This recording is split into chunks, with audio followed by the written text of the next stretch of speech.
From 1933 to 1945, when the German Nazis committed many terrible acts such as the genocide called the Holocaust or the horrors of the concentration camps, many countries felt they needed to take action.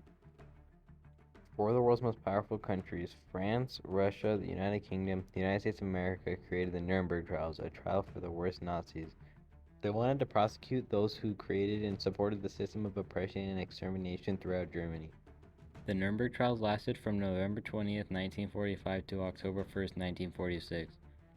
They prosecuted Nazi Germany's leaders for crimes against peace, war crimes, and crimes against humanity. The Nuremberg trials became the first international military tribunal, the first international court to sentence people to prison and death, and formed international law. It became the foundation for the International Criminal Court, a Universal Declaration for Human Rights, and two of the four Geneva Conventions. The Nuremberg trials crossed frontiers in history by being the first international criminal tribunal. The trials exposed Germany's top leaders of unspeakable acts.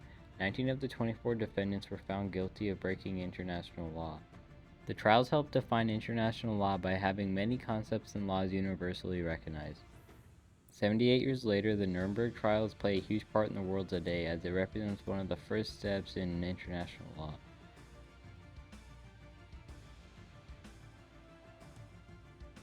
In 1933, Adolf Hitler was appointed Chancellor of Germany. He ruled Nazi Germany until he committed suicide in 1945 inside his underground bunker. Under Hitler's leadership, the Germans invaded other countries such as Poland and Greece. The Nazi military also systematically murdered 11 million, not only Jews but Slavs, homosexuals, and Jehovah's Witnesses in what many called the Holocaust. This genocide occurred because the Nazis considered these people life unworthy of life. In 1945, the German government was accused of an attack against Jews as human beings, referring to the Holocaust. The prosecuting countries had three choices: let the genocide and other vile acts go unpunished, simply kill all the Nazis whether they're innocent or not, or bring the Nazis to justice. The United States of America, the French Republic, the United Kingdom, and the Soviet Union held a trial against the top German leaders and the Nazi government officials. Since the Nazis' actions were legal in Germany, the trials had to adapt by combining the laws of France, the Soviet Union, the United States of America, and the United Kingdom. There were four types of crimes that the tribunal looked for: crimes against peace, which was defined as planning or waging a war which was in violation of international treaties; war crimes, which are violations of laws and or customs of war; and conspiracy to commit the three other crimes, meaning if they had ordered their men to commit one of the three crimes, they could still be convicted. The Nuremberg trials accused 24 Nazis of these crimes. There was still one more problem though. German, Russian, French, and English speakers would have to somehow communicate efficiently throughout this ordeal. A system was created where translators would translate as the speakers spoke. Was the danger of the situation discussed? La situation. Oui, Göring a dit que pendant ce temps, la situation était devenue très grave. The system is still used today in the United Nations. Of Djibouti. Merci, Monsieur. Thank you, President. President, we would have liked today's vote to be on a resolution celebrating the end of a war and the beginning of lasting peace. Quite the contrary, we are seeing a continued deterioration in the security situation, an intensification of conflict and violence, which is becoming ever more brutal given the warlike rhetoric we are hearing. This scenario is further darkened by the threat of the use of nuclear weapons. With that problem solved, the trials were finally ready to begin. They showed the courtroom the horrors of the acts these 24 men committed, such as the concentration camps containing many Jews and gas chambers where millions of innocent people were killed. The Nazis tried to defend themselves by claiming they were just following orders. This was rejected by judges because they claimed if someone obeys an order that is illegal under international law, they could be punished, unless they could prove that they were unaware of the order being illegal or that they were being threatened with physical harm if they did not obey. The judges said it would have been impossible for the Nazis not to know that murdering all those innocent people was illegal or immoral. The judges also recognized that other Nazis who did not obey orders were not punished or harmed in any way. You must plead guilty or not guilty. Bekenne mich im Sinne der Anklage nicht schuldig. Rudolf Hess.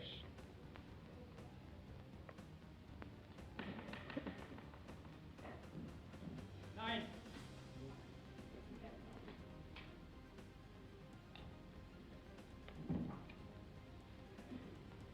That will be entered as a plea of not guilty. Wilhelm Keitel. Ich bekenne mich nicht schuldig. Ich bekenne mich im Sinne der Anklage für nicht schuldig. Ich bekenne mich im Sinne der Anklage nicht für schuldig. Nicht schuldig. Ich bekenne mich nicht als schuldig. Ich bin in keiner Weise schuldig. Was ich getan habe oder tun musste, kann ich reinen Gewissens vor Gott, vor der Geschichte und vor meinem Volke verantworten. Ich bekenne mich keinesfalls schuldig. Ich beantworte die Frage mit Nein. Dieser Anklage gegenüber nicht schuldig.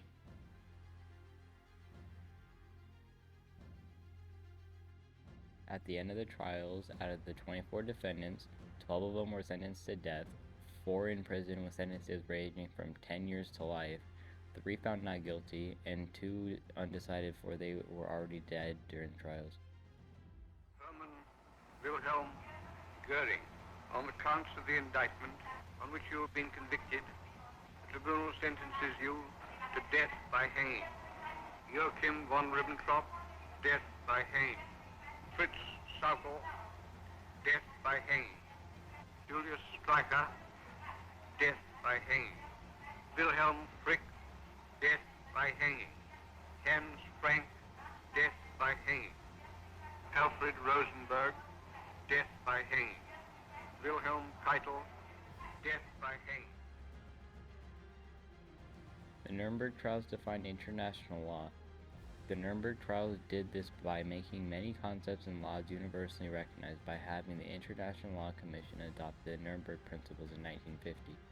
The principles added things like individual criminal accountability for crimes under international law, as well as recognizing war crimes, crimes against humanity, and crimes against peace with clear definitions. This proves that the Nuremberg trials defined international law because it added a number of laws and concepts to be internationally recognized.